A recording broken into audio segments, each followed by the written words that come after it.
वह शिवाय दीपक और कौस्तुभ से कुछ बातें कर रहा था। उसकी नज़र अब कौस्तुभ के चेहरे पर गई तो देखा कि वह कहीं और ही देख रहा है और उसका ध्यान उसकी बातों पर नहीं है। शिवाय ने जब उसकी नज़रों का पीछा किया तो पाया कि कौस्तुभ वामिका को ही देखे जा रहा था। शिवाय ने उसके चेहरे के सामने चुटकी बजाई। कहाँ खो गया? कौस्तुभ संभल कर बैठ गया। नहीं, कहीं नहीं बंधु। दीपक, बात तो कुछ जरूर है। मैंने तुझे कई बार देखा है कि तू कई दफा लड़कियों की तरफ देखता है। माजरा क्या है? कौस्तुभ, एक बात कहूँ, तुम लोग बुरा तो नहीं मानोगे? शिवाय, बोलना। कौस्तुभ, तुम दोनों प्रॉमिस करो कि बाकी लड़कों को इसकी भनक तक नहीं लगनी चाहिए। दीपक, हाँ पक्का प्रॉमिस। अब बता भी क्या बात है? कौस्तुभ, यार ये वामिका मुझे बहुत क्यूट लगती है, एकदम खरगोश जैसी है ना। शिवाय और दीपक ने जब यह बात सुनी तो एक बार को तो उन्होंने वामिका की तरफ देखा और फिर एक दूसरे की तरफ देख हैरान से रह गए। दीपक ने संभल कर कहा, क्यूट तो वो है, लेकिन तू इतना क्यों ज्यादा नोटिस कर रहा है उसे? कौस्तुभ शर्माते हुए बोला, बंधु, मुझे ऐसा लग रहा है कि मुझे इस लड़की पर क्रश हो गया है। यह सुनते ही शिवाय और दीपक जोर से हंस पड़े। कौस्तुभ उन दोनों की तरफ देखने लगा। क्या हुआ?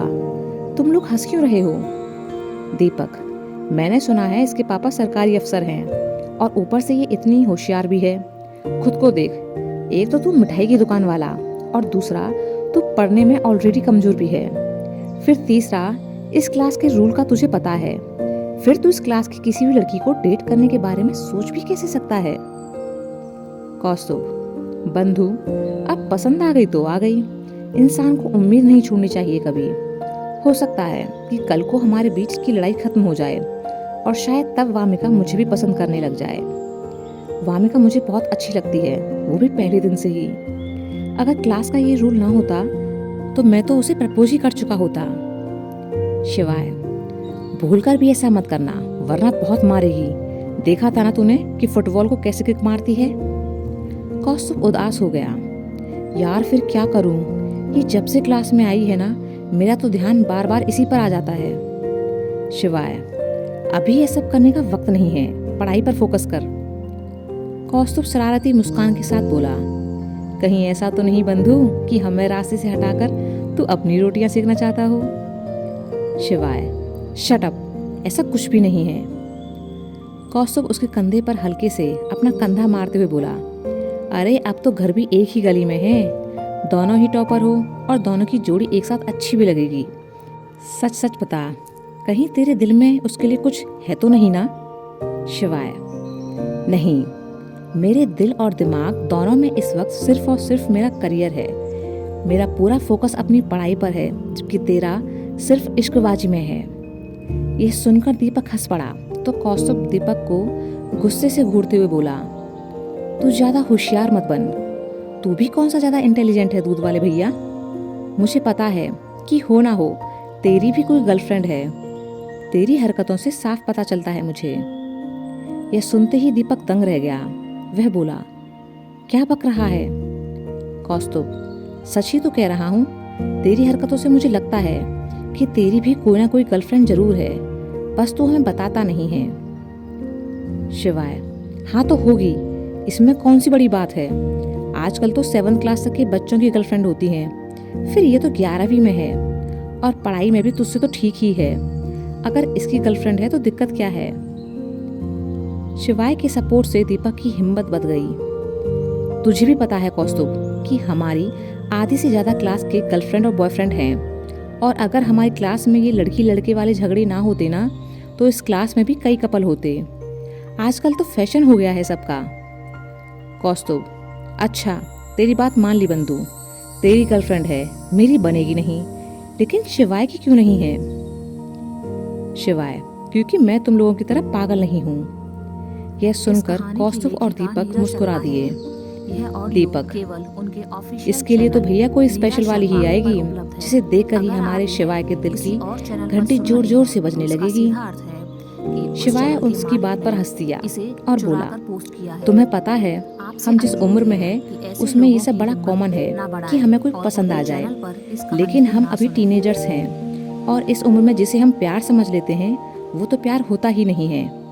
ये सब तो सिर्फ इन्फेचुएशन होता है जिसे हम प्यार समझ बैठते हैं और अपनी ज़िंदगी ख़राब कर लेते हैं।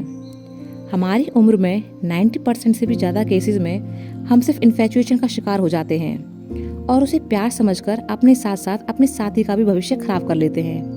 तुम्हें पता है मोस्टली ब्रेकअप हम लोगों के ही होते हैं। आज ये पसंद है तो कल कोई और पसंद आ गया। सब बकवास है। दीपक, तेरा मतलब है कि इस उम्र में सच्चा प्यार हो ही नहीं सकता? शिवाय, हो सकता है, लेकिन ऐसा होने के भी बहुत ही कम चांसेस होते हैं।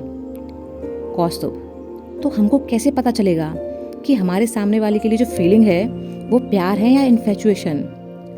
शिवाय, बहुत सिंपल है यार। हमें ना किसी से भी इन्फेचुएशन बहुत जल्दी हो जाता है, मतलब कोई एकदम से पसंद आ जाता है। जैसे हमारे बंधु को वामिका पसंद आ गई, लेकिन इन्फेचुएशन में जितनी जल्दी कोई पसंद आता है उतनी ही जल्दी उसके लिए फीलिंग्स खत्म हो जाती हैं। जबकि प्यार होने में थोड़ा समय तो लगता ही है, लेकिन फीलिंग्स हमेशा रहती हैं। इसलिए जब कोई पसंद आए तो खुद को थोड़ा वक्त दो। अगर इन्फेचुएशन हुआ तो 1-2 महीने में ही दम तोड़ देगा, लेकिन प्यार हुआ तो ऐसा कुछ नहीं होगा। दीपक, तूने क्या इस सब पर रिसर्च किया है? शिवाय, कह सकता है, क्योंकि मेरी माँ को मेरी चिंता है आज के इस सो कॉल्ड मॉडर्न जमाने को देखकर कि कहीं मैं भी इन सब में फंसकर अपनी लाइफ खराब ना कर लूं। तब मैंने एक रोज नेट पर ये सब सर्च किया। यार 12वीं तक ही बच्चा समझे जाएंगे हम, फिर तो पूरी जिंदगी बड़े होकर ही रहेंगे और तब अपने इसी बचपन को मिस करेंगे। कौस्तुभ और दीपक चुपके से ताली बजाने लगे। वाह गुरुदेव, क्या बढ़िया वाला ज्ञान दिया है। शिवाय हंस दिया। इधर वामिका रूही की नोटबुक में उस लव लेटर को देखकर हैरान रह गई। उसे अब शैतानी सूझी और उसने चुपके से उस लेटर को छिपाकर अपने पास रख लिया और उसकी नोटबुक उसे वापस कर दी। वामिका सोचने लगी कि ये दीपक कौन है। एक दीपक तो हमारी क्लास में ही पढ़ता है, लेकिन ये लोग तो आपस में बात ही नहीं करते क्योंकि क्लास का रूल जो है। और जब बातें ही नहीं होंगी तो प्यार तो हो ही नहीं सकता। कहीं ऐसा तो नहीं कि ये दोनों यहाँ सिर्फ नाटक करते हों और सच में ही गर्लफ्रेंड बॉयफ्रेंड हो। होने को तो यह भी हो सकता है कि रूही का लवर कोई और दीपक है। क्या करूं, कैसे पता लगाऊं? वामिका ने सोचा कि वह अब सीधे तौर पर रूही से ही पूछेगी। लास्ट पीरियड तक वामिका ने जैसे तैसे खुद को रोका, फिर रूही को बहाने से अपने साथ लाइब्रेरी ले आई। उसकी किस्मत अच्छी थी कि इस वक्त वहां कोई स्टूडेंट नहीं था। वामिका ने रूही को एक चेयर पर बैठाया और धीरे से बोली, सच बता, तेरा कोई बॉयफ्रेंड है क्या? रूही ने चौंक कर उसकी तरफ देखा। नहीं तो, लेकिन तुम मुझसे ऐसा सवाल क्यों पूछ रही है?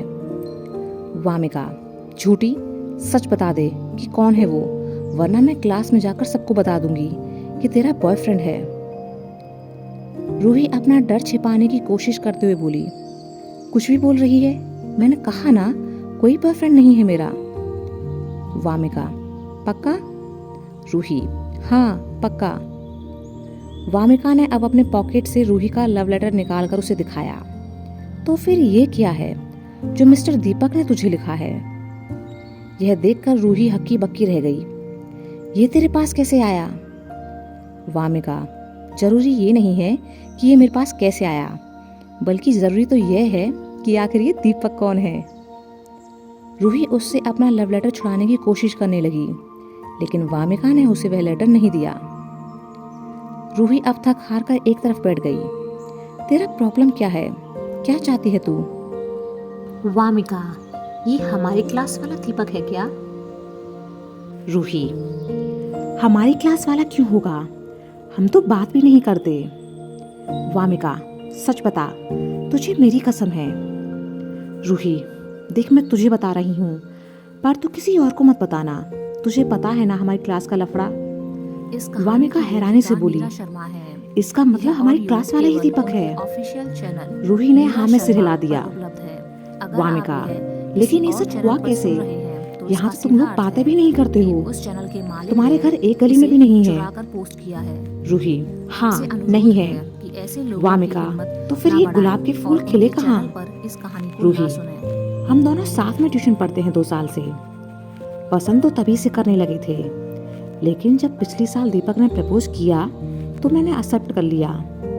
पर यार दिक्कत बहुत होती है, कहीं भी साथ बैठकर बात नहीं कर सकते। ट्यूशन में ट्यूशन टीचर होते हैं, उसके बाद बाहर लोगों का डर रहता है कि कहीं कोई जान पहचान वाला ना मिल जाए या फिर क्लासमेट ही ना देख ले। और स्कूल का तो तुझे पता ही है। काश यहाँ सब ठीक होता तो कम से कम यहाँ तसल्ली से बैठकर 2 बातें तो कर सकते थे, पर वो भी नसीब में नहीं है। वामिका, तू टेंशन मत ले, इस प्रॉब्लम का सोल्यूशन निकालेंगे हम कुछ ना कुछ। मेरी माँ ने कहा है कि इस प्रॉब्लम को हम खत्म करके ही रहेंगे। रूही चौंकी, तूने आंटी को बता दिया क्लास का सीन?